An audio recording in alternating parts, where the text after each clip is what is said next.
بسم اللہ الرحمن الرحیم خلق السماوات والأرض بالحق يكور الليل على النهار ويكور النهار على الليل وسخر الشمس والقمر كل يجري لأجل مسمى ألا هو العزيز الغفار۔ اس نے آسمان اور زمین حق کے ساتھ بنائے، وہ رات کو دن میں لپیٹتا ہے اور دن کو رات میں لپیٹتا ہے۔ اس نے سورج اور چاند کو کام میں لگایا، ہر ایک مقررہ مدت تک چلتا رہے گا، سن لو وہی عزت والا بخشنے والا ہے۔ اس سے پہلی آیت مبارکہ کے آخر میں بیان فرمایا تھا کہ اللہ ایک ہے، وہ وحدہ لا شریک ہے، وہی غالب حکمت والا ہے۔ اس آیت مبارکہ میں اللہ تعالیٰ نے اپنے مزید اوصاف بیان فرمایا اللہ تعالیٰ نے اپنی وحدانیت اور قدرت کی دلیل بیان کرتے ہوئے ارشاد فرمایا کہ اللہ تعالیٰ نے زمین و آسمان کو باطل اور بیکار پیدا نہیں فرمایا، بے شمار حکمتوں پر مشتمل اللہ تعالیٰ نے زمین و آسمان کو پیدا فرمایا ہے۔ وہ کبھی رات کی تاریکی سے دن کے ایک حصے کو چھپا دیتا ہے اور کبھی دن کی روشنی سے رات کے ایک حصے کو ظاہر کر دیتا ہے۔ اس سے مراد یہ ہے کبھی دن کا وقت کم کر کے رات کو بڑھا دیتا ہے اور کبھی رات کا وقت کم کر کے دن کو بڑھا دیتا ہے۔ یعنی جس طرح سردیوں اور گرمیوں میں دن بڑے اور رات چھوٹی ہوتی ہے، اور گرمیوں میں دن بڑے اور رات چھوٹی ہوتی ہے، اور سردیوں میں دن چھوٹے ہوتے ہیں اور رات بڑی ہوتی ہے۔ تو یہ رب تعالیٰ کی قدرت ہے، کبھی دن سے رات کو اور رات کو کبھی دن سے چھپا دیتا ہے، اور یوں رات اور دن میں سے کم ہونے والا کم ہوتے ہوتے کئی گھنٹے کم ہو جاتا ہے، اور بڑھنے والا بڑھتے بڑھتے کئی گھنٹے بڑھ جاتا ہے۔ اور اللہ تعالیٰ نے سورج اور چاند کو کام میں لگایا ہے، ان میں سے ہر ایک قیامت تک اپنے مقررہ نظام کے مطابق چلتا رہے گا۔ جب اللہ تعالیٰ کے اوصاف یہ ہیں تو بتائیں پھر اس کا کوئی شریک کس طرح ہو سکتا ہے؟ سن لو بے شک اللہ تعالیٰ اس شخص کو سزا دینے پر قادر ہے جو چاند اور سورج کی تسخیر سے نصیحت حاصل نہیں کرتا، اور اللہ تعالیٰ اسے بخشنے والا ہے جو چاند اور سورج کی تسخیر میں غور و فکر کرنے والا ہے اور ان کے نظام کو چلانے والے رب پر ایمان لانے والا ہے۔ جس رب کی یہ قدرتیں اور طاقتیں ہیں، جس رب نے چاند اور سورج کو کام پر لگا دیا اور اپنے نظام کے مطابق یہ قیامت تک چلتے رہیں گے، اس رب کا کوئی ثانی اور کوئی شریک نہیں ہے۔ تو جس نے نصیحت حاصل کی اللہ تعالیٰ نے اس کو بخش دینا ہے، اور جس نے نصیحت حاصل نہ کی اللہ تعالیٰ اس کو سزا دینے پر قادر ہے۔ خلقکم من نفس واحدۃ ثم جعل منها زوجها وأنزل لكم من الأنعام ثمانية أزواج يخلقكم في بطون أمهاتكم خلقا من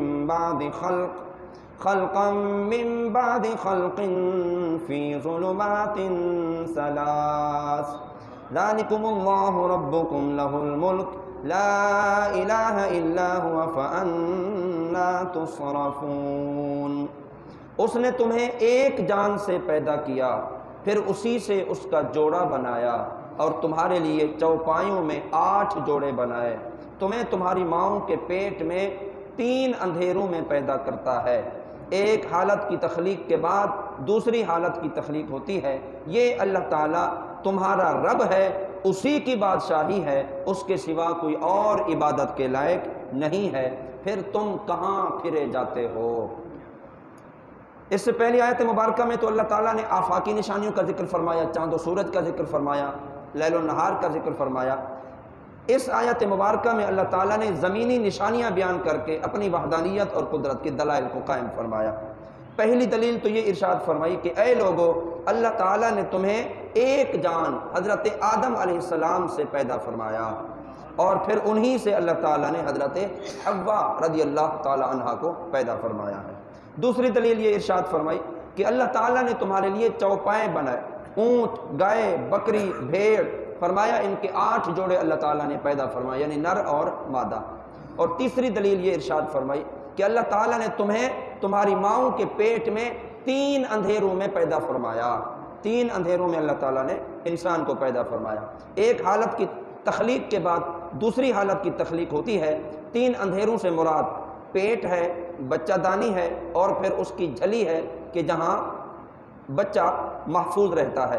اور ایک حالت کے بعد دوسری حالت کی تخلیق سے مراد یہ ہے کہ پہلے نطفہ ہوتا ہے، پھر جمع ہوا خون ہوتا ہے، اور پھر گوشت کے ٹکڑے، اور پھر مکمل بچے کی تخلیق ہوتی ہے۔ تو آیت مبارکہ کے آخر میں ارشاد فرمایا، جس نے اللہ تعالیٰ کی کامل قدرت سے، جس رب نے اپنی کامل قدرت سے ان سب چیزوں کو پیدا فرمایا ہے، صرف وہی اللہ تمہارا رب ہے، اور اسی کی بادشاہی ہے، کسی اور کی بادشاہی نہیں ہے۔ اس کے سوا جس طرح کوئی خالق نہیں ہے، اسی رب کے سوا اسی طرح کوئی عبادت کے لائق نہیں ہے۔ تو پھر تم کہاں پھرے جاتے ہو، اور اس بیان کے بعد حق راستے سے دور ہوتے ہو کہ اس کی عبادت چھوڑ کر تم غیروں کی عبادت کرتے ہو۔ جس رب کی یہ طاقت، یہ قدرت ہے، ایسی طاقت کوئی نہیں رکھتا، تو اس کا ثانی بھی نہیں ہو سکتا، اور جس کا ثانی نہ ہو اس کا شریک بھی نہیں ہو سکتا۔ ان تکفروا فإن اللہ غنی عنکم ولا يرضى لعباده الكفر وإن تشكروا يرضه لكم ولا تزر وازرة وزر أخرى ثم إلى ربكم مرجعكم فينبئكم بما كنتم تعملون إنه عليم بذات الصدور۔ اگر تم ناشکری کرو تو بے شک اللہ تم سے بے نیاز ہے، اور وہ اپنے بندوں کی ناشکری کو پسند نہیں کرتا، اور اگر تم شکر ادا کرو تو اسے تمہارے لیے پسند فرماتا ہے۔ کوئی بوجھ اٹھانے والی جان کسی دوسرے کا بوجھ نہیں اٹھا سکے گی۔ پھر تمہیں اپنے رب کی طرف پھرنا ہے تو وہ تمہیں بتا دے گا جو کچھ تم کرتے تھے، بے شک وہ رب دلوں کی بات سے بھی واقف ہے۔ اس آیت مبارکہ میں کفار سے خطاب ہے، اور ایک احتمال یہ بھی ہے کہ تمام لوگوں سے اللہ تعالیٰ نے اس آیت مبارکہ میں خطاب فرمایا۔ ارشاد فرمایا، اللہ تعالیٰ کی عظمت پر دیے گئے دلائل کا مشاہدہ کرنے کے بعد بھی اگر تم کفر پر ڈٹے رہے اور تم اس معاملے پر اللہ کی ناشکری کرتے رہے تو سن لو، اللہ کو تمہاری ضرورت اور پرواہ نہیں ہے۔ کوئی ناشکری کرتا ہے تو اللہ کو اس بندے کی کوئی پرواہ نہیں، اللہ تعالیٰ اس کی ناشکری سے بے نیاز ہے، لیکن یہ بات ضرور ہے اللہ تعالیٰ ناشکر بندے کو پسند نہیں فرماتا۔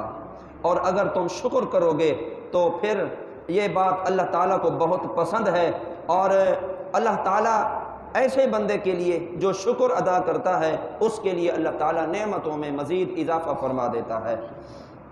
اور فرمایا، اگر تم ناشکری کرو گے تمہارا نقصان ہے، ناشکری کرو گے تمہارا نقصان ہے کہ رزق میں برکت نہیں ہوگی، عمر میں برکت نہیں ہوگی، نعمتوں میں برکت نہیں ہوگی، اللہ کے ناپسندیدہ رہو گے، پھر آخرت میں جناب وہ عذاب کا وبال تمہیں اٹھانا پڑے گا۔ اور اگر تم شکر ادا کرو گے اس میں تمہارا فائدہ ہے، نعمتوں میں برکت ہوگی، زندگی میں برکت ہوگی، اور دنیا اور آخرت اللہ تعالیٰ تمہاری کامیاب فرما دے گا۔ تو فرمایا کوئی اللہ تعالیٰ تمہیں اس پر اجر و ثواب بھی عطا فرمائے گا، تمہیں کامیابی بھی عطا فرمائے گا، اور اللہ تعالیٰ تمہیں جنت بھی عطا فرما دے گا۔ اور آگے ارشاد فرمایا، کوئی شخص دوسرے کے گناہ کی وجہ سے نہیں پکڑا جائے گا۔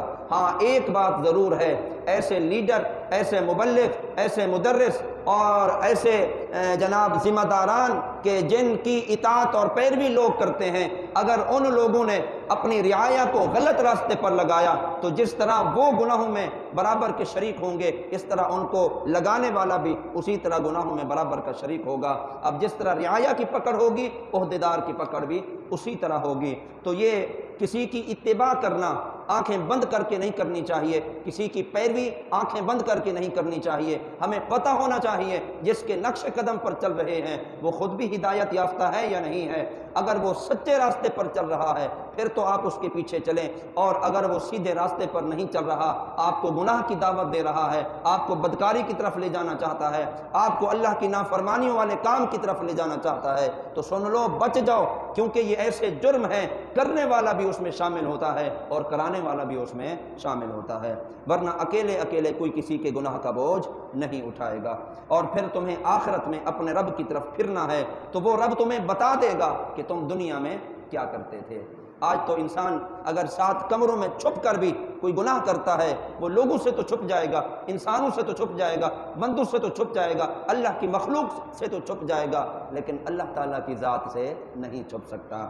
اس لیے اللہ تعالیٰ نے ارشاد فرمایا کہ جو تم کرتے تھے دنیا میں، اللہ تعالیٰ وہ تمہیں بتا دے گا اور تمہیں اس کی جزا دے گا۔ کیوں؟ کیونکہ وہ رب دلوں کی بات کو بھی جانتا ہے۔ جس طرح رب ظاہر کو جانتا ہے، اللہ تعالیٰ باطل کو بھی جانتا ہے۔ جس طرح رب دن کے اجالے کی چیزوں کو جانتا ہے، اسی طرح رات کے اندھیرے کو بھی وہ جانتا ہے۔ میرے رب کو پتہ ہے میرا بندہ کیا کر رہا ہے۔ اگر یہ ہم نظریہ رکھیں تو یقین جانیے دوستو، پھر کوئی گناہ نہیں ہو سکے گا، پھر اللہ کی نافرمانی والے کام نہیں ہو سکیں گے، پھر کوئی غلط کاموں کی طرف ہمارے قدم نہیں بڑھ سکیں گے، پھر غلط بول ہماری زبان سے نہیں نکل سکیں گے۔ کیوں؟ کیونکہ رب ہمارے ظاہر کو بھی جانتا ہے، ہمارے باطن کو بھی جانتا ہے۔ اللہ تعالی ہمیں ایمان کی سلامتی عطا فرمائے اور اپنی اطاعت گزاری کی توفیق عطا فرمائے۔ وما علینا الا البلاغ المبین۔